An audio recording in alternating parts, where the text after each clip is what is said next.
Hi, Mark Jaben here, Medical Director for the Haywood County Health Department, and let's talk about this pandemic.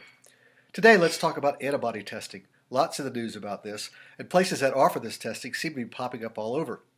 But the question is it worth spending your hard-earned money on these tests? Well, there's three questions I'd be asking. One, can it tell me if I have the virus right now? Two, can it tell me if the illness I had was COVID, or if I've been exposed without having symptoms? And three, can it tell me if I'm now immune? So first, a little about antibodies. They are part of your immune system. They work only on the specific bug they are produced for, and there are many different types made for any given bug.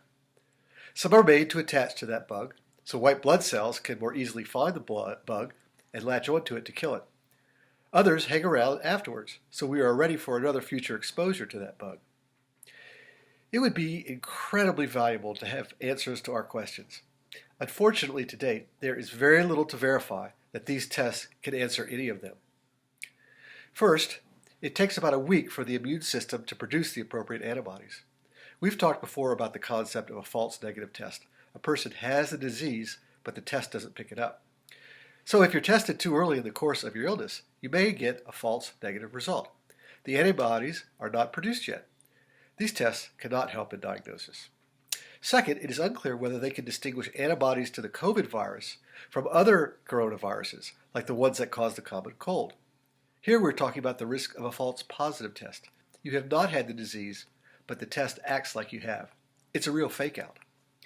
Third, these tests only detect if antibodies are present, not how many or what kind. Most infections do leave behind some level of antibodies, but it is not clear yet how many antibodies need to hang around for protection from COVID, or how long this needs to last. The current tests cannot tell you if you are truly immune, and the results can be misleading and dangerous if you think you are protected. Antibody tests have exploded on the market because the FDA relaxed the rules for development and verification.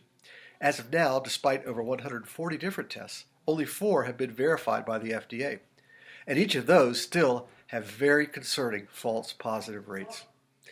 So if you still want to spend your hard-earned money and take a chance on being misled, here's what I would be asking. Number 1, ask what tests they are using. Go to the FDA website and see if it's been cleared. 2, what do they recommend you do with the results? If the tester says you can rely on those results, my advice is to save your money and spend it in a local business that needs your support. There's a lot of study and trial going on right now to get antibody testing right. And in a few weeks or a month or two, perhaps, we may have testing that is reliable. And that would really be helpful and really be great. So, be well, stay emotionally connected, and physically distant.